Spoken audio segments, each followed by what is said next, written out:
तो कैसे हैं आप सभी लोग। एक बार फिर से स्वागत था आपका हमारे YouTube channel study with Yogesh इसमें। थोड़ा सा क्लास आने में आपका विलंब हो गया, लेकिन क्लास आज आ ही गई। और वो ये जो क्लास है फाउंडेशन बैच का ही आज सेकंड क्लास है। मैंने क्या कहा, फाउंडेशन बैच की जो क्लासेज होंगी वो सैटरडे और संडे रहेगी। 4 या 5 दिन आपका क्रैश कोर्स रहेगा, और जब 90 डेज वाला क्रैश कोर्स कंप्लीट हो जाएगा, जहां हमारी 33 शायद क्लासेज हो रही हैं, वो जब क्लासेज हमारी एंड हो जाएंगी, क्योंकि पटवारी, लेखपाल, पुलिस दरोगा जो भी है, या फॉरेस्ट गार्ड, या आने वाले समय में जो आपका कांस्टेबल की भर्ती है, वो सारी भर्तियां ये 90 डेज क्रैश कोर्स के तहत मैं चला रहा हूं कि आप लोगों का जिसने नहीं पढ़ा या जो रिवीजन करना चाहते हैं उससे कंप्लीट हो जाए। जैसे ही वो कंप्लीट होंगी तो हमारा जो फाउंडेशन कोर्स है ये बेसिक से शुरू होगा, और इसमें डीप स्टडी भी शुरू होगी, और इसमें जो जीएस है वो सारा का सारा डीप मिलेगा। अब मान के चलिए ग्रुप सी के एग्जाम का 90 डेज क्रैश कोर्स मेरा अंतिम वो होगा, क्या प्रयास होगा, ठीक है। इसके बाद मैं ग्रुप सी नहीं पढ़ाने वाला हूँ, मैं सब सब्जेक्ट पढ़ाऊंगा, डीप में पढ़ाऊंगा, जिससे आपका ग्रुप सी भी निकलेगा, ग्रुप ए भी निकलेगा, ग्रुप बी भी निकलेगा, ग्रुप डी भी, यानी सारे के सारे एग्जाम निकालने के लिए मैं आपको हर चीज़ पढ़ाऊंगा, डेप्थ में पढ़ाऊंगा। लेकिन 2 साल आपको मेरे साथ मेहनत करनी होगी, ठीक है। देखिए, मैंने कल आपको एक जो क्लास पढ़ाई थी उत्तराखंड में इतिहास, उत्तराखंड से इतिहास के स्रोत, वहाँ से 2 क्वेश्चन आए हैं। मुझे नहीं पता, कल ही कमेंट सेक्शन में एक लड़की ने लिखा था, सर जो बीपीडीओ का एग्जाम हुआ था 4 दिसंबर को, उसमें जो क्वेश्चन था, उसमें क्वेश्चन आया था वो टिहरी वाला, जो मैंने बताया ना ये किसकी जानकारी देता है, किताब बताई थी मियाँ किसी की, वो टिहरी की जानकारी। एक क्वेश्चन आया था, दूसरा आया था लोअर पीसेस के प्रीलिम्स में कि इनमें से सबसे प्राचीन अभिलेख कौन सा, जो कालसी वाला है, ठीक है। ये 2 क्वेश्चन आ चुके हैं, तो उसी क्रम पे हम आगे बढ़ते हैं। आज इसका दूसरा सेशन है, इसका हेडिंग डाल लीजिए प्राक इतिहास एवं आद्य इतिहास। अभी बताता हूं, ठीक है। उत्तराखंड प्राक इतिहास व आद्य इतिहास, आद्य इतिहास यानी हिस्ट्री। इसके बाद जस्ट इसके बाद हिस्ट्री की क्लासेस हमारी शुरू हो जाएंगी, यानी एक ही मतलब स्टार्टिंग है। जो प्राक इतिहास है इसको बोलते हैं प्री हिस्ट्री, और इसको बोलते हैं प्रोटो हिस्ट्री, ठीक है। यानी ये जो प्राक इतिहास है ये है प्री हिस्ट्री, और आद्य इतिहास है प्रोटो हिस्ट्री, ठीक है। प्री हिस्ट्री और प्रोटो हिस्ट्री। अब देखना हमें क्या करना है, इसमें ध्यान देने वाली जो चीज़ है, उत्तराखंड में ये चीज़ें जो मिली हैं हमारी, चाहे प्राक इतिहास की हो, आद्य इतिहास की, और एक चीज़ ध्यान रखना, हमने हर चीज़ के बाद ये पता कर लेना कि इससे क्वेश्चन क्या पूछा जा सकता है, क्योंकि अगर हम साथ साथ ही ये पता कर ले कि इस टॉपिक से इस तरीके का क्वेश्चन पूछा जा सकता है, तो हमारा काम ईजिली बनने वाला है, ठीक है। अब बच्चों सबसे पहले आता है प्राक इतिहास। प्राक इतिहास या यही चीज जो प्रागैतिहासिक युग कहलाती है बच्चों, ठीक है। यानी ये जो है अपने आप में प्रागैतिहासिक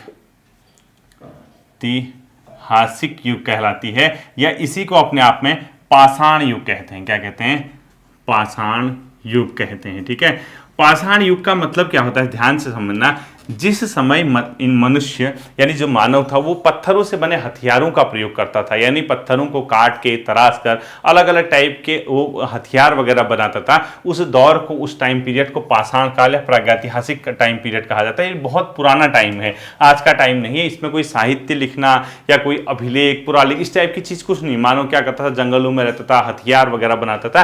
तो हमारे एग्जाम की दृष्टि से हमने ये देखना है कि भाई अगर हम ये पढ़ भी लें प्रागैतिहासिक या पाषाण युग, इससे पेपर में क्वेश्चन क्या आ सकता है। जब तक आपको हर लाइन का ये पता न चले कि इस तरीके से क्वेश्चन यहां से पूछा जा सकता है, तब तक आप कुछ भी नहीं कर सकते हो। यानी हमने ये देखना है कि प्रागैतिहासिक या पाषाण युग से क्वेश्चन क्या आते हैं, ठीक है।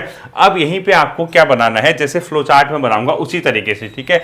जो ये पाषाण युग है बच्चों उत्तराखंड के इतिहास से संदर्भ में, वो देखना है आपको, ठीक है। जो यहां पर चेक करना पाषाण युग यानी प्रागैतिहासिक या पाषाण युग लिखना है सबसे पहले, ठीक है। अब इसमें पाषाण युग, प्रागैतिक, इसको हम 3 कैटेगरी में बांट सकते हैं। पाषाण युग, आपका क्या क्वेश्चन आएगा ये ध्यान रखना, ठीक है। पाषाण युग का मतलब है जिस टाइम पीरियड में मानव को पत्थरों के हथियारों से वो अपना यूज करता था। ये 3 भागों में बांट सकते हो। पाषाण युग का पहला जो होगा बच्चों निम्न पुरा पाषाण युग होगा, यानी लोअर पैलियोथिक एज। पाषाण युग मतलब पैलियोथिक एज, ठीक है। निम्न पाषाण युग, लोअर पैलियोथिक एज बोलते हैं इसको, ठीक है। सेकंड जो आएगा आपका मध्य पाषाण युग, मध्य पाषाण युग। और तीसरा जो आएगा वो अपने आप में क्या आएगा, उच्च पुरा पाषाण युग, ठीक है। उच्च पाषाण युग या उच्च अपने आप में क्या आएगा इसके अंदर, पुरा पाषाण युग। तो निम्न पुरा पाषाण, मध्य पुरा पाषाण, इसको पुरा पाषाण कर दो, पैलियोथिक। निम्न पुरा पाषाण, मध्य पुरा पाषाण युग और उच्च पुरा पाषाण युग। यानी ये अपने आप में देखना है आपको कि लोअर जो मतलब पैलियोथिक एज है या अपने आप में मिडिल पैलियोथिक एज है या अपर पैलियोथिक एज है, इसके तहत क्वेश्चन क्या पूछे जा सकते हैं। क्वेश्चन इतना ही पूछेगा, उत्तराखंड में इनमें से किन स्थानों में निम्न पाषाण युग के अवशेष मिले हैं। उत्तराखंड में इनमें से किस स्थान पे मध्य पुरापाषाण युग के अवशेष मिले हैं। उत्तराखंड के निम्न में से किस स्थान पर उच्च पुरापाषाण युग के अवशेष मिले हैं। तो ध्यान रखना, निम्न पाषाण युग के अंतर्गत जो मिले हैं अपने आप में वो मिले हैं कालसी के निकट यमुना के कगार पर। ठीक है, पहला लिखो कालसी के निकट यमुना कगार पर। ठीक है, कालसी के निकट यमुना कगार पर। सेकंड लिखना है आपको इसी पे श्रीनगर के समीप अलकनंदा के तट पर।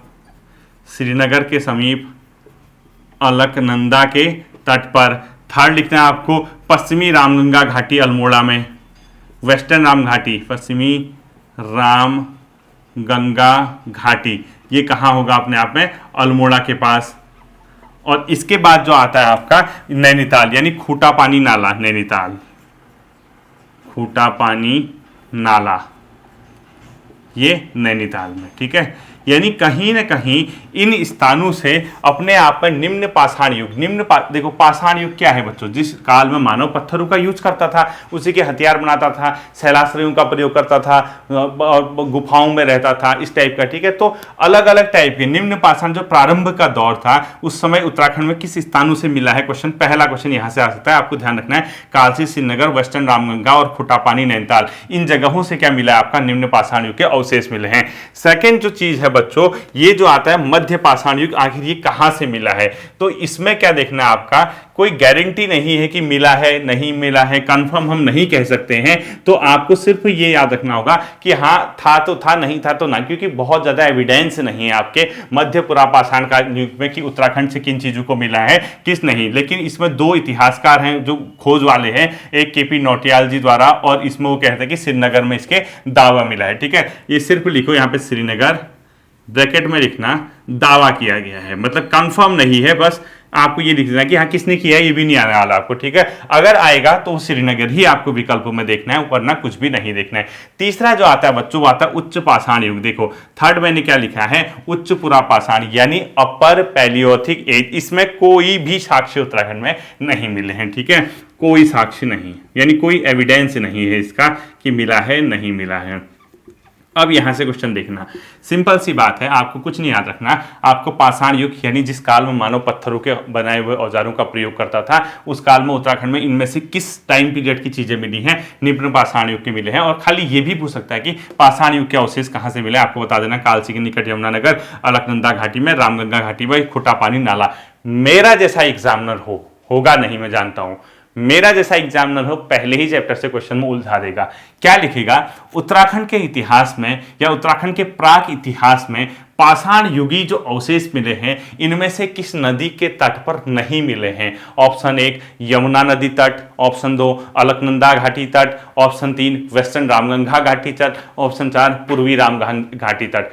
पागल होने से कोई नहीं बचा सकता, बेहोश होने से कोई नहीं बचा सकता, आत्मा परमात्मा के पास जाने से पहले कोई नहीं रोक सकता, बशर्ते पढ़ा होना चाहिए। वन लाइनर ही अगर पढ़ोगे तो नहीं होगा, साथ साथ अपनी किताब जो भी है मटेरियल थोड़ा सा डीप स्टडी आपको करना होगा। तो ध्यान रखना पाषाण युग के अवशेष किन जगहों से मिले हैं, आपका ये बहुत इजीली पता चल जाएगा। ठीक है, इसके बाद जैसे ही आपने पाषाण युग खोला, पाषाण युग कंप्लीट किया, सेकंड जो आता है बच्चों आपका इसी प्राक इतिहास का, वो है गुफा चित्र। यानी जो गुफाओं में या गुफा शैल चित्र या जो बनाए गए हैं, यानी जो मानव स्टार्टिंग में कहां रहता था, गुफाओं में रहता था। यानी सेकंड जो आपने लिखना है पाषाण युग के बाद, सेकंड जो आता है वो आता है गुहा चित्र। गुहा चित्र, यानी गुहा चित्र का क्या मतलब है, सीधा सीधा समझ के चलिए कि गुहा चित्र जो मिले हैं, यानी गुफाओं के जो चित्र मिले हैं, ये दो जगहों से मिले हैं। कहां कहां, एक मिला है आपका लाखू उडियार बेसिकली। ठीक है, लाखू उडियार, और ये लाखू उडियार कहाँ है, अल्मोड़ा जनपद में है। और अल्मोड़ा जनपद में किस नदी के तट पर, सुयाल नदी के तट पर। ठीक है, और कब इसकी खोज हुई थी, 1968 के आसपास इसकी क्या हुई है, खोज हुई है। और दूसरा जो है अपने आप में वो है फेमस जो जगह पड़ती है, वो पड़ते है ग्वारख्या उडियार। ग्वारख्या उडियार, और ये पड़ता आपका चमोली में। ठीक है, कहाँ पड़ता है? चमोली। अब आपको यहाँ से क्या ध्यान रखने वाली बात है, आपके लिए जो सबसे महत्वपूर्ण चीज है वो याद होना चाहिए कि उत्तराखंड में जो गुहा चित्र मिले हैं वो किन स्थानों से मिले हैं, लाखोडियार और ग्वारख्याडोर, और किसका प्रमाण देते हैं?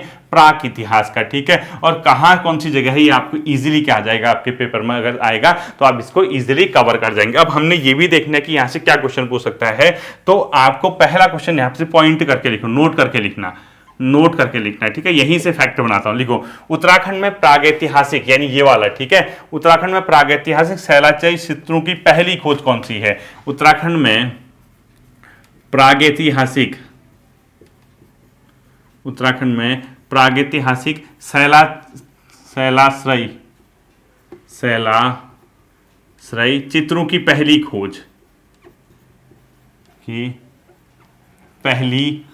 कौन सी है? वो है बच्चों लाखोडियार। ठीक है, यानी सबसे पहली खोज यही मानी जाती है, जो प्रागैतिहासिक शैलाश्रयी चित्र हैं, यानी पहाड़ों को काट के, यानी जो गुफाओं में है उनमें चित्र बनाए गए हैं, वो कहां पर खोजे गए हैं? लाखोडियार में खोजे गए हैं। और ये कब खोजे गए? 1968 में। और ये सर्वोत्तम और सुलभ चित्रालय से, और शैलाश्रयी चित्र, यानी यहां पे इसके ब्रैकेट में लिखो शिलाश्रयी, शिला मतलब पत्थर, उसके उसमें जो आश्रय ले रहा है। ठीक है, शिलाश्रय कहाँ कहाँ मिले हैं आपको ये इजीली क्या आ जाएगा, समझ में आ जाएगा। और लाखोडियार जो है पहली शैलाश्रय चित्रों की खोज मानी जाती है। ठीक है, और इसकी खोज करने का जो श्रेय है वो जाता है डॉक्टर MC जोशी को। ठीक है, इसकी खोज किसने की थी? वैसे आएगा नहीं आपका, ये खोज की जाता है इसका श्रेय MC जोशी को, डॉक्टर MC जोशी। वैसे आएगा नहीं, ठीक है, पेपर में इतना तो खैर नहीं आना चाहिए, क्या पता अगर पूछ दिया कभी बार, तो डॉक्टर MC जोशी ने लाखोडियार के शैलाश्रय की खोज की गई थी। ठीक है, अब ये तो फेमस है, कौन सा? लाखोडियार, जो अपने आप में शैलाश्रय। लेकिन अल्मोड़ा जनपद में बच्चों सिर्फ इतना ही नहीं है,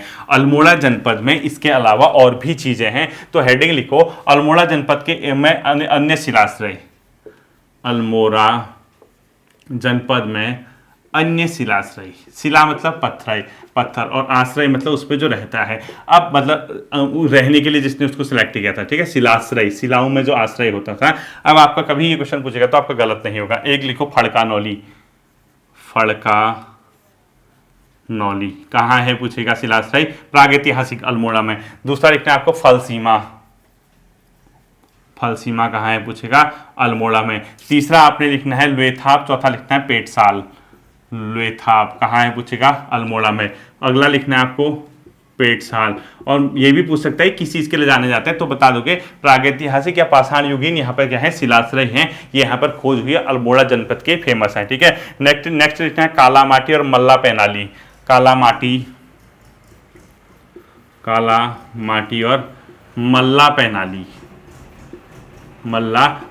और इसी के साथ एक और लिख लीजिए, उसका नाम अपने आप में क्या है? महरू उड्यार।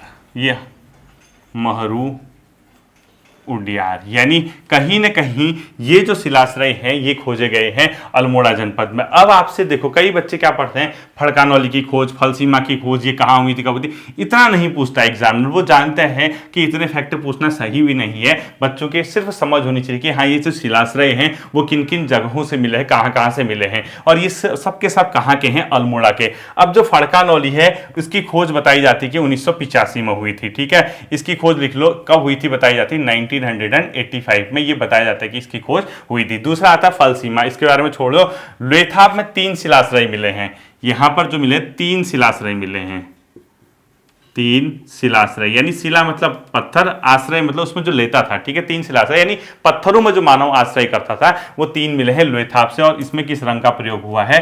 लाल रंग का प्रयोग हुआ है। इन शिलाश्रयों में इनको लाल रंग का क्या मिला है? प्रयोग मिला है। इसके बाद पेटसाल की खोज 1989 में मानी जाती है, जिसमें कि 2 शिलाश्रय मिले हैं 1989 में। इसमें क्या मिले हैं? 2 शिलाश्रय। ठीक है, मैं पहले कह रहा कि ये जो ईयर हैं और ये हैं ये इंपॉर्टेंट नहीं है, सिर्फ आपको अल्मोड़ा की क्या पता होना चाहिए, कौन कौन से यहाँ से अपने आप में क्या मिले हैं, शिलाश्रय वगैरह मिले, ये चीजें आपके लिए ज्यादा इंपॉर्टेंट होगी। ठीक है, मल्ला पैनाली हो गया, या अपने आप में महरू उड्यार है, ये इतना ज्यादा इंपॉर्टेंट नहीं है। इसी प्रकार से आपका दूसरा आता है बच्चों चमोली। चमोली में भी इसी प्रकार के शिलाश्रय मिले हैं, तो हेडिंग डाल लो आप लोग चमोली, क्या डालोगे? चमोली। यानी चमोली में जो शिलाश्रय मिले हैं उनके नाम आपको पता होने चाहिए कि आखिर चमोली में कौन कौन से मिले हैं। नीचे साथ साथ ही उसका मैं तथ्य लिखा दूंगा, इसको बहुत अच्छे से आप लोग क्या करोगे? तैयार करोगे। ठीक है, चमोली में एक मिला है बच्चों सबसे इंपॉर्टेंट जो है, मैंने अभी बताया था, ग्वारख्या उड्डयन। क्या मिला है? यहाँ से ग्वारख्या उड्डयन मिला है। और ये जो है अलकनंदा घाटी में है। यहाँ पे 41 आकृतियां मिली है, 41 आकृतियां, जिसमें से 33 जो आकृतियां हैं वो मानव की हैं, जबकि 8 आकृतियां अपने आप में किसकी हैं? 8 आकृतियां पशु की और 3 पुरुष की। ठीक है, यानी एक हिसाब से मानव और 8 पशुओं की आकृतियां हैं। 8 आकृतियां किसकी हैं? पशु की हैं। तो टोटल मिला के ग्वारख्या उड्डयन जो है अलकनंदा घाटी में है। ठीक है, अलकनंदा घाटी में ही अपने आप में है। तो ग्वारख्या उड्डयन किस जिले में है? शिलाश्रय पूछेगा, चमोली में। इसी प्रकार से पिंडर घाटी के आसपास एक और जगह मिली है, इसको बोलते हैं किमनी गांव। किमनी गांव, नीचे लिख दो पिंडर घाटी में, पिंडर घाटी। अब आप कहोगे सर ये क्यों? अभी इतिहास शुरू नहीं हुआ, अभी हम कहाँ चल रहे हैं? जहाँ से हमें लिखित साक्ष्य मिलते हैं उससे पहले का इतिहास उत्तराखंड का है। ये जो अपने आप में आर्कियोलॉजी से संबंधित है, कभी कभी क्वेश्चन इन जगहों से भी आपके पेपर में पूछे जाते हैं। ठीक है, अब देखना एक बार क्वेश्चन क्या पूछा गया था, जो मैंने लाखों उड्डयन लिखाया है उसका मुख्य विषय पूछ दिया उसने, यानी जो मानव को दिखाया गया उसमें समूह नृत्य में वो दिखाया गया। ठीक है, तो लिखो लाखों उड्डयन का मुख्य विषय, लाखों उड्डयन का मुख्य विषय क्या है, यानी किस चीज में मतलब उसका सब्जेक्ट है वो दिखाया गया बच्चों, सामूहिक नृत्य। यानी इंसान को यहाँ पर सामूहिक नृत्य करते हुए दिखाया गया है। क्या दिखाया गया है? सामूहिक नृत्य करते हुए मानव को यहाँ पर दिखाया गया है। ठीक है, दूसरा यहाँ पे लिखना है आपको क्वेश्चन इसी के नीचे, इसमें जो लाखों उड्डयन में रंगों का प्रयोग हुआ है, श्याम, लोहित और श्वेत रंग लिखो। इसमें किन किन रंगों का प्रयोग हुआ है? श्याम रंग, लोहित रंग और श्वेत रंग। ठीक है, इन 3 रंगों का बेसिकली इसमें प्रयोग किया है। और कहीं कहीं आपको इसमें सफेद, गेरू और गुलाबी, काला लिखा दिखेगा। सफेद, गेरू, गुलाबी और काला भी लिखा दिखेगा। ठीक है, गुलाबी ब्रैकेट में लिखो और साथ में काला भी लिख दो। बेसिकली ऊपर वाले जो 3 कलर हैं वही इसमें अपने आप में देखने को मिलते हैं। यानी किन रंगों का इसमें प्रयोग हुआ है, अगर लाखों उड्डयन के शैल चित्र में पूछेगा तो श्याम, लोहित और श्वेत बेसिकली है। अन्य रंगों के अंदर आपका ये इसमें देखने को मिलता है। ठीक है, अब इसमें देखना, इसमें उत्तर की ओर 6 मनुष्य को जानवर का पीछा करते हुए दिखाया गया। यानी ये जो लाखों उड्डयन है, इधर नोट करके लिखो, उत्तर की ओर यानी नॉर्थ डायरेक्शन की ओर, उत्तर की ओर 6 मनुष्यों को जानवर का पीछा करते हुए, जानवर का पीछा करते हुए कहां पर दिखाया गया है पूछेगा तो हमेशा याद रखना कि लाखों उड्डयन के चित्रों में मानव को 6 जानवरों का पीछे करते हुए इसमें क्या किया गया है? दिखाया गया है। तो सामूहिक रूप से इसमें नृत्य का मेन इंपॉर्टेंट है। ठीक है, इसके बाद चित्रकला की दृष्टि से सबसे सुंदर कृति जो है वो ग्वारख्या गुफा मानी जाती है। ठीक है, लिखो उत्तराखंड में चित्रकला की दृष्टि से, उत्तराखंड में चित्रकला की दृष्टि से सबसे सुंदर कृति लिखो, सबसे सुंदर कृति ये है बच्चों ग्वारख्या गुफा। यानी इस ग्वारख्या शैलाश्रय में जो है सबसे सुंदर चित्र बनाए गए हैं, ये ऐसा माना जाता है। और जैसे हमने लाखों उड्डयन का सामूहिक नृत्य पढ़ा ना, इसका मुख्य विषय, इसी प्रकार से ग्वारख्या के जो शैलाश्रय हैं उन चित्रों में जो शैलाश्रय में जो चित्र बनाए गए हैं, इसका भी अपने आप में कुछ ना कुछ क्या होगा? मुख्य विषय होगा। तो पशुओं को हांका देकर घेरना, इसका मुख्य विषय लिखो, ग्वारख्या वाले का मुख्य विषय क्या लिखोगे? पशुओं को हांका देकर घेरना, पशुओं को हांका देकर, हांका होता है ना कंट्रोल करने वाला, हांका देकर घेरना, इसका क्या है? मेन अपने आप में सब्जेक्ट है। किसका? इसी सबसे सुंदर जो ग्वारख्या शैलाश्रय है, इनका सबसे मेन इंपोर्टेंट चीज यही है। ठीक है, और यहाँ पर मनुष्य का त्रिशूल आकार और बकरीनुमा जानवरों का छाया चित्र इसमें दिखाया गया है। ठीक है, तो लिखो मनुष्य का त्रिशूल आकार, मनुष्य को त्रिशूल आकार में दिखाए गए हैं आकार, और साथ साथ ही यहाँ पे जो बकरियां हैं यानी बकरीनुमा जानवरों का छाया चित्र आया है इसमें, बकरीनुमा जानवरों का छाया चित्र इसमें दिखाया गया है। ये चीज आपको पता होनी चाहिए। इससे आगे आप लोग देखिए, तो अब देखिए आपसे अगर इसने से पूछता है, ये प्राक इतिहास वाला है। प्राक इतिहास का मैंने आपको कल भी थोड़ा सा आइडिया दिया था। अब आपका यहां से क्वेश्चन कुछ भी पूछे वो गलत नहीं होगा, ठीक है। प्राक इतिहास के बाद जो सेकंड आता है बच्चों, वो आता है आद्य इतिहास, ठीक है। यहां से क्या क्या क्वेश्चन आएंगे मैं आपको बताते रहूंगा। आद्य इतिहास यानी प्रोटो हिस्ट्री, आदि इतिहास, उत्तराखंड का आदि इतिहास से संबंधित बात चल रही है, ठीक है। आदि इतिहास के अंदर आपको सबसे पहली चीज एक चीज नोट करनी है, वो क्या करनी है मैं आपको बताता हूं। देखिए आदि इतिहास के क्या क्या प्रमाण है यहाँ पर। सबसे पहले देखना, आदि इतिहास का जो प्रमाण हमें मिलता है, एक तो कप मार्क्स मिलते हैं। कप मार्क्स कई जगहों पे कप मार्क्स अंदर ओखली टाइप के होते हैं। आप लोगों ने गांव वगैरह में देखा ना, ओखले टाइप के होते हैं। वो एक मतलब गड्ढा टाइप का बना होता है जिसमें अनाज वगैरह कूटा जाता था। तो कप मार्क्स इसका ही प्रमाण है। इसी प्रकार से धातु का ज्ञान हुआ था यहाँ पर, धातु ज्ञान की शुरुआत हुई थी। मैं ये नहीं कह रहा कि धातुओं का ज्ञान जैसे लोहा है, ताम्र है, ये सब आदि इतिहास उत्तराखंड का या किसी का भी हो वो पता चलता है, ठीक है। तीसरा, इसी प्रकार से चित्रित धूसर मृदभांड मिले हैं, यानी जो मिट्टी के बर्तन हैं उनमें चित्रकारी की है। चित्रित धूसर मृदभांड, मृद मतलब मिट्टी, भांड मतलब उसके बर्तन, ठीक है। थर्ड चीज यानी कप मार्क्स, धातु ज्ञान, चित्रित धूसर मृदभांड। इसके अलावा जो फोर्थ चीज है जो हमें पता चलता है इस काल में, कृषि व पशुपालन की शुरुआत। कृषि प्लस पशुपालन मनुष्य ने किया, उसके कुछ प्रमाण मिलते हैं। इसी तरीके से गृह निर्माण व ग्राम व नगर का के निर्माण हुए से, घरों का निर्माण किया, ठीक है। साथ ही साथ जो गांव थे यानी ग्राम का इलाका था या जो नगर थे उनका निर्माण शुरू हुआ, यानी अपने आप में ग्राम व नगरों का निर्माण शुरू हुआ। ग्राम प्लस नगर निर्माण, और लास्ट मनुष्य को लिपि व भाषा का ज्ञान होने लगा। लिपि प्लस भाषा का ज्ञान होने लगा। तो इसी के आधार पर आप कहोगे सर क्वेश्चन क्या आएगा? कुछ नहीं आएगा। मैंने क्या कहा, अगर आपसे पूछता है उत्तराखंड में प्राक, इससे पहले वाला प्री हिस्ट्री के सोर्स क्या क्या, कैसे पता चल, आप क्या करोगे, पाषाण युग का बताओगे, जो शैलाश्रय वगैरह, वो टिक मार जाना, ठीक है, इजीली आपको पता चल जाएगा। और जो वो मतलब जो शैलाश्रय के अंदर जो चित्र वगैरह मिले हैं और जो अलग अलग नदी घाटियों में चीजें मिल रही वो कर लोगे। उसके बाद हम उससे आगे निकले, हमने आद्य इतिहास पकड़ा यानी प्रोटो हिस्ट्री पकड़ा। उसके अंदर ये चीजें मिलती हैं, कप मार्क्स, धातु ज्ञान, चित्रित धूसर मृदभांड, ग्राम और नगर निर्माण, गृह निर्माण, ये सब चीजें। अब आप क्या कहोगे सर, आप हमारा क्या क्वेश्चन आएगा, हम कैसे इस चीज को समझें? तो मैं आपको बताता हूं कि आप इसको क्या क्वेश्चन आने वाला आपका, आप कैसे समझोगे, ठीक है। ये तो आपने नोट कर लिया होगा।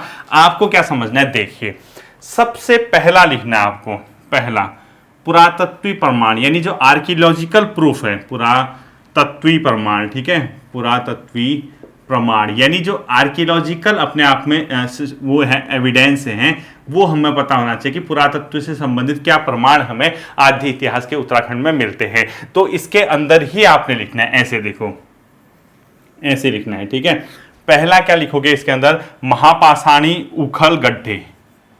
महापाषाणी मतलब, महापाषाण मतलब बहुत बड़े बड़े पत्थर, उखल, उखल मतलब आप जो ओखल कह रहा हूं मैं, ठीक है, उखल गड्ढे ये मिले हैं, यानी इसको बोलते हैं इंग्लिश में कप मार्क्स। अगर आपसे कभी ये पूछे उत्तराखंड में आद्य इतिहास का क्या मतलब एक इसमें से प्रमाण है, तो आप ये कप मार्क्स आद्य इतिहास के अंदर रखोगे। इसी प्रकार से आपको ये पता होना चाहिए कि आखिर से भाई ये चीजें मिली कहाँ से हैं। तो आपको ये कहाँ से मिलेगा, एक तो आपको देवी धुरा के आसपास मिलेंगे, चंपावत में, ठीक है। इसके अंदर कहाँ लिखना है वो लिखना है। दूसरा, द्वाराहाट में एक चंद्रेश्वर मंदिर है, उसके आसपास मिले हैं। द्वाराहाट में लिखो, द्वाराहाट के चंद्रेश्वर मंदिर, चंद्रेश्वर मंदिर यानी द्वाराहाट में जो चंद्रेश्वर मंदिर है उसके पास के इलाके में लिखो, द्वाराहाट के चंद्रेश्वर मंदिर के पास ये सब मिले हैं, ठीक है।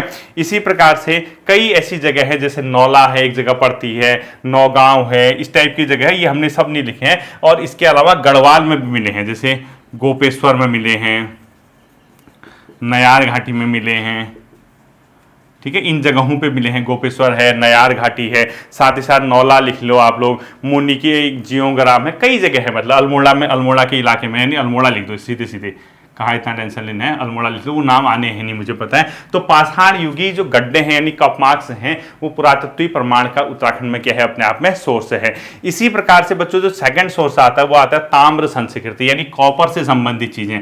अब जैसे पूछता नहीं कि ताम्र संस्कृति के प्रमाण कहाँ मिले उत्तराखंड में, तो आप लोगों को मैंने कल भी बताया था ताम्र संस्कृति कहाँ कहाँ देखने को मिलती है, आप लोगों को इजीली पता होगा। ताम्र संस्कृति में बहादुराबाद के पास कहा, पिथौरागढ़ के बनकोट में कहा, 8 मानव आकृतियां ना वो यही है। तो इसमें लिख लो ताम्र संस्कृति में एक तो बहादुराबाद लिख लो, एक लिखो बनकोट पिथौरागढ़, बहादुराबाद ये कहाँ पड़ता है, हरिद्वार में। अगर पूछेगा ताम्र संस्कृति के प्रमाण कहाँ मिले हैं, बहादुराबाद हरिद्वार कर देना, ठीक है। और कल भी बताया था बनकोट, बनकोट कहाँ पड़ता है, पिथौरागढ़ में। और यहाँ क्या मिली हैं, 8 ताम्र मानवाकृतियाँ मिली हैं, 8 ताम्र मानवाकृतियाँ यानी मानव की 8 तांबे की आकृतियां मिली हैं, यानी ताम्र संस्कृति का यहाँ पर क्या मिलता है, प्रमाण मिलता है। इसी तरीके से कुछ अल्मोड़ा डिस्ट्रिक्ट में भी ये प्राप्त हुए हैं और अल्मोड़ा में इनकी खोज हुई थी 1986 के समथिंग, ठीक है। ये आपको पता होना चाहिए कि ताम्र संस्कृति भी पुरातत्वीय प्रमाण के अंदर आता है, ठीक है। इसी प्रकार से जो आपका थर्ड आता है वो आता है बच्चों समाधान, यानी शव जो दफनाते हैं ना, तो थर्ड लिखोगे इसमें, पहला ये हो गया ना, इसके अंदर ए, इसके अंदर बी और इसकी के अंदर सी है, तो क्या लिखोगे, समाधान। समाधान कौन सा, महापाषाणी। थोड़ा सा टिपिकल चैप्टर होते हैं ये, बस इसके बाद एंजॉय करने लगोगे आप लोग, ठीक है। महापाषाणी समाधान जो फेमस जगह है वो है मलारी में, मैंने बताया था ना मलारी में महापाषाणी समाधान मिले हैं, उसके साथ कई चीजें दफनाने की वो मिले हैं और उसकी जो खोज हुई थी वो हुई थी अपने आप में 1956 में, ठीक है। तो मलारी इसका जो एग्जाम्पल है वो है मलारी और इसकी खोज हुई थी 1956 में। और जो मलारी है ना एक जनजाति है, आप लोगों ने नाम सुना होगा, मोछंग लोग रहते हैं, ठीक है। यानी ये जो इलाका है अपने आप में मारछा जनजाति का इलाका है, यहाँ पे लिखो नोट करके, मारछा जनजाति का निवास, मारछा जनजाति का इस इलाके में क्या है, निवास है। यानी मलारी जो है किस चीज के लिए जाना जाता है, महापाषाण कालीन समाधान। बहादुराबाद, बनकोट और अल्मोड़ा के इलाके में ताम्र संस्कृति मिली है उत्तराखंड में, और महापाषाणी कप मार्क्स जो हैं इन जगहों से यहाँ उत्तराखंड में मिले, यानी हर चीज के पुरातत्वीय प्रमाण इस भाग से मिले हैं। ये आपको क्या होना चाहिए, अच्छे से पता होना चाहिए, ठीक है। इसके बाद जो अगला आता है बच्चों वो आता है फोर्थ, चित्रित धूसर मृद भांड, ABCD, डी लिखोगे, चित्रित धूसर मृद भांड, यानी एक प्रकार से अपने आप में चित्रित धूसर मृद भांड का मतलब है मिट्टी के बर्तन जो चित्रित किए गए हैं। और अंतिम लिखोगे ई लिख देना है, ठीक है। ई वाला लिख देता हूं, है नगरीकरण, नगरीकरण, ठीक है। नगरीकरण के भी अपने आप में प्रमाण मिलते हैं, जैसे गोविसाण, प्राचीन काशीपुर का जो इलाका था गोविसाण, वो अपने आप में किस चीज का प्रमाण देता है, नगरीकरण का प्रमाण देता है। तो नगरीकरण में नीचे लिख देता हूं, ठीक है, आपको पता चल जाएगा कि हाँ पुरातत्वीय प्रमाण में लास्ट क्या है, नगरीकरण। इसी नगरीकरण में एक चीज आपको पता होनी चाहिए, जैसे एक शहर ढूंढा गया गोविसाण, ये किसका प्राचीन नाम है, ब्रैकेट में लिख लो, काशीपुर के पास का इलाका जो है क्या कहलाता था, गोविसाण कहलाता था। इसी तरीके से कुछ और स्थान है, जैसे कनखल, कनखल तो बताइए आपको हरिद्वार के आसपास है। और इसके अलावा जो अपने आप में आता है वो आता है क्या, कालकुट, कालकुट बोला गया कालसी को, कालकुट, ब्रैकेट में लिखो कालसी, ठीक है। और अंतिम लिख लीजिए आप एक नाम, श्रुघन, श्रुघन, ठीक है। ये भी अपने आप में क्या हो गया, ये एक प्रकार का नगरीकरण का पहचान हो गया, ठीक है।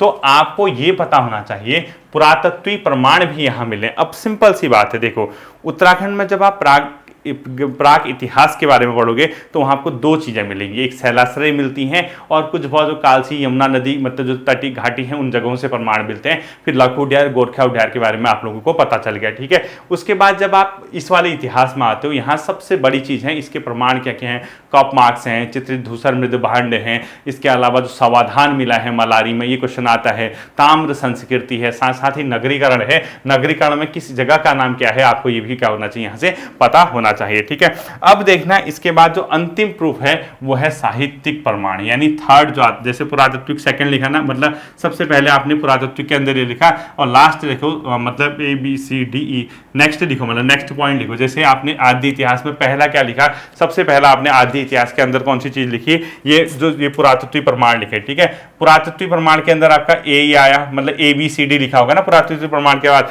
जैसे ही ये खत्म होता है पुरातत्विक प्रमाण के सेकंड लिखो साहित्य प्रमाण, यानी उत्तराखंड के इतिहास के सोर्स में साहित्य प्रमाण लिखना है। इस साहित्य प्रमाण के अंदर आपके कुछ क्वेश्चन बनते हैं और उन क्वेश्चनों को बनने का जो वो है तरीका, वो मैं आपको बता देता हूं कि उत्तराखंड में अलग अलग चीजें यहाँ पर अलग अलग नाम दिए गए हैं, उससे संबंधित हम कुछ फैक्ट क्वेश्चन कर लेते हैं तो हमारा काफी अच्छा पोर्शन जो है आज की क्लास का तैयार हो जाएगा। ठीक है, साहित्य प्रमाण से हमने देखने क्या क्या क्वेश्चन यहाँ से बन सकते हैं इजिली। ठीक है, देखो उत्तराखंड के आदि इतिहास का प्रधान स्रोत क्या है, उत्तराखंड के आदि इतिहास की जानकारी का प्रधान स्रोत, सबसे मेन जो सोर्स है वो है यहाँ से साहित्य। क्या है बच्चों, साहित्य, यानी साहित्य से ही हमें उत्तराखंड के इस वाले यानी प्रोटो हिस्ट्री का क्या होता है, नॉलेज होता है, ये आपको पता होना चाहिए। ठीक है, सेकंड क्वेश्चन लिखो, जो यहाँ पर ब्राह्मण ग्रंथ में बद्रीनाथ, ये तो छोड़ दी, ये लिखो किस ग्रंथ में उत्तर कुरु शब्द का उल्लेख मिलता है, उत्तराखंड में किस ग्रंथ में उत्तर कुरु शब्द का उल्लेख मिलता है, किस ग्रंथ में उत्तर कुरु शब्द का उल्लेख मिलता है, यह है बच्चों ऐतरेय ब्राह्मण। क्या है ये, ऐतरेय ब्राह्मण में क्या मिलता है, अपने आप में ऐतरेय लिखना है, ऐतरेय, उल्टा लिख, ऐतरेय ब्राह्मण, ऐतरेय ब्राह्मण में उत्तर कुरु शब्द का ये क्वेश्चन आता है। ठीक है, उत्तर कुरु शब्द का जो प्रयोग मिलता है किस ग्रंथ में मिलता है। अगला लिखो, किसमें वर्णन मिलता है कि वाक देवी का निवास स्थान बद्रीनाथ था, किस ग्रंथ में वर्णन मिलता है, किस ग्रंथ में वर्णन मिलता है कि वाक देवी का निवास स्थान, किस ग्रंथ में वर्णन मिलता है कि वाक देवी का निवास स्थान कहाँ था, अपने आप में बद्रीनाथ था, बद्रीनाथ था। तो एक ग्रंथ है जिसका नाम अपने आप में क्या है, कौशितकी ब्राह्मण। क्या है, कौशितकी ब्राह्मण। ठीक है, इसमें हमें ये जानकारी मिलती है कि वाक देवी जो रहती थी बद्रीनाथ में रहती थी, यानी कहीं ना कहीं साहित्य सोर्स है जो इस इलाके के बारे में हमें क्या देते हैं, जानकारी देते हैं। ठीक है, अगला क्वेश्चन लिखो, स्कंद पुराण में इन इलाकों को क्या कहा गया है। तो कहीं ना कहीं जब स्कंद पुराण पढ़ा होगा तभी तो पता चला होगा कि हमें इन इलाकों को क्या कहते हैं। आप लोग ऐसा लिखो, स्कंद पुराण। ठीक है, क्या लिखोगे, स्कंद पुराण, और स्कंद पुराण में स्कंद पुराण। ठीक है, स्कंद पुराण, इस इलाके के लिए दो शब्द यूज हुए, ध्यान रखना, केदारखंड व मानसखंड। केदारखंड व मानसखंड, ध्यान रखना है। जो केदारखंड शब्द यूज हुआ है वो हुआ है गढ़वाल के भाग के लिए, और जो कुमाऊं मानसखंड यूज हुआ है वो कुमाऊं के क्षेत्र के लिए यहाँ हुआ है। तो कहीं ना कहीं हमें एक स्कंद पुराण क्योंकि साहित्यिक सोर्स है तो ये भी पता चल जाता है कि यहाँ इन जगहों का यूज हुआ है। ठीक है, अगला क्वेश्चन आपने लिखना है, किस स्थान को समस्त तीर्थों का शिरोमणियम समग्र पापों का विनाशक कहा गया है। किस स्थान को समस्त तीर्थों का शिरोमणि, सबसे टॉप में। ठीक है, शिरोमणि, सिर की मणि, व सभी पापों का विनाशक कहा गया है, विनाशक कहा गया है। तो ये कहा गया है बच्चों देवप्रयाग को, और देवप्रयाग कहाँ पड़ता है, टिहरी में। और कि एक ये जब मैं पंचप्रयाग पढ़ाऊंगा तब समझाऊंगा। ठीक है, कि नदी के तट पे ही अलकनंदा व भागीरथी नद के तट पर है देवप्रयाग। तो कहीं ना कहीं देवप्रयाग का भी वर्णन मिलता है, तो हमें आदि इतिहास के बारे में अपने आप में क्या होती है, जानकारी मिलती है। ठीक है, लास्ट के दो क्वेश्चन लिखो आप लोग, कुर्मांचल या कुमाऊं का वर्णन किस स्थान पर हुआ है। तो आप लोग ये तो मैंने बता दिया, मानसखंड में कुमाऊं या कुर्मांचल। ठीक है, अंतिम जो क्वेश्चन लिखना है, षष्ठी लक्ष्य संहिता, षष्ठी लक्ष्य संहिता, यानी षष्ठी लक्ष्य संहिता की रचना व्यास जी द्वारा कहाँ की गई थी। षष्ठी लक्ष्य संहिता की रचना व्यास जी द्वारा कहाँ की गई थी, ये की गई थी बच्चों बद्रिकाश्रम में। बद्री का आश्रम में, ठीक है। षष्ठी लक्ष्य संहिता की रचना कहा गई थी व्यास जी द्वारा बद्री का आश्रम में। तो ये था आपका आद्य इतिहास। अब देखिए मैं आपको कंप्लीटली, क्योंकि मैं आपको क्लास पढ़ा रहा हूं तो मैं ये चाहता हूं कि आपको ये समराइज जरूर हो। पता लगा पढ़ लिया, कुछ भी हमारे दिमाग में नहीं घुसा, ये तो पता चलना चाहिए कि आखिर एग्जाम में क्या क्वेश्चन आएगा। मैं आपको समरी बताता हूं इसकी। देखिए हमने क्या करना है, उत्तराखंड जब इतिहास पढ़ेंगे दो सोर्स हैं, यानी एक ऐसा टाइम पीरियड जो प्राक इतिहास है यानी प्री हिस्ट्री, और दूसरा है आद्य इतिहास, ठीक है। प्राग इतिहास में मैंने आपको क्या क्या बताया, आपको एक प्रागैतिहासिक यानी पाषाण संस्कृति पता होनी चाहिए, पाषाण युग, और इसके मैंने 3 भाग बताए किसमें क्या मिला है क्या नहीं मिला है। इसी के अंदर आपको शैलाश्रयों का नॉलेज होना चाहिए कि कौन सी चीज कहाँ मिली है, चाहे ग्वारक्या हो, किमिनी हो, चित्राशय है, जो भी है, यहाँ से जो क्वेश्चन बनेगा आपका बन जाएगा, ठीक है। दूसरा, प्राक इतिहास के बाद जब आपकी सेकंड चीज आती है वो आती है क्या, जैसे मतलब ये प्राक इतिहास के बाद इसके बाद आद्य इतिहास आता है। इसके अंदर आपको कंप्लीट पता होना चाहिए आद्य इतिहास के अंदर जो पुरातात्विक स्रोत हैं क्या क्या हैं, कहाँ आपका ताम्र संस्कृति मिली है, कहाँ आपके कफ मार्क्स मिले हैं, कहाँ आपके समाधान मिले हैं, मलारी किस चीज़ के लिए जाना जाता है, और ये सब चीज़ें जब आप समझोगे तो हम लोगों का ये पूरा का पोर्शन क्या हो जाएगा, कंप्लीट अच्छे से तैयार हो जाएगा, ठीक है। अब ध्यान रखना जब मैं इसकी नेक्स्ट क्लास लाऊंगा उसमें इसको कंप्लीट समराइज, ठीक है, जो आपके फैक्ट एग्जाम में आ सकते हैं वो हम यहाँ से चुन लेंगे, यानी यहाँ से हम क्या करेंगे जो फैक्ट बचे होंगे, क्योंकि अब छानूंगा मैं, अब मैं आपको ये नहीं पढ़ाऊंगा। अब जैसे मैं क्वेश्चन ऐसे भी आएंगे ना, महाभारत काल में जिस सुबाहु का वर्णन किया गया है उसकी राजधानी कहाँ थी, श्रीनगर थी, अलकापुरी किस स्थान के लिए मेंशन कर, ये कौन बताएगा। तो हम ये चाह रहे हैं कि ये जो चीजें पढ़ रहे हैं यही एंड हो जाए। नेक्स्ट क्लास इस चैप्टर की, मतलब इस दोनों चैप्टरों की फैक्ट आधारित होगी, जो जो महाभारत में जिनका वर्णन हुआ है और आपका जो मतलब वेदों में जिस चीज़ का वर्णन हुआ है या इन स्थानों को क्या कहा गया है, जब हम ये कंप्लीट पढ़ेंगे तब हम प्रॉपर्ली इतिहास के सेक्शन में एंटर करेंगे, ठीक है। होपफुली ये चीज़ें आपके समझ आई होंगी, आप लोग इसको रिवाइज करिएगा। फिर मिलते हैं आप लोगों के साथ अगले सेशन पे, अपना ध्यान रखना, थैंक यू।